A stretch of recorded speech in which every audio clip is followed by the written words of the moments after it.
Welcome to my YouTube channel. Kung gusto nyo ang mga content na ganito guys, please subscribe my channel, The Bible Story TV channel. At huwag nyo kalimutan i-subscribe sa iyong araw. Thanks guys. Sige, go.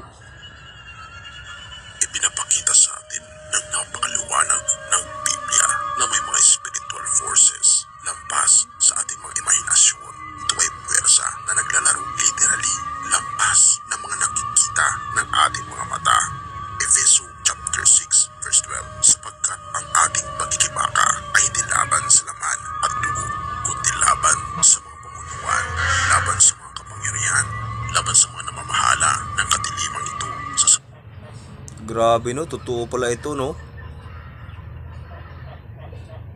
Sige, continue tayo guys.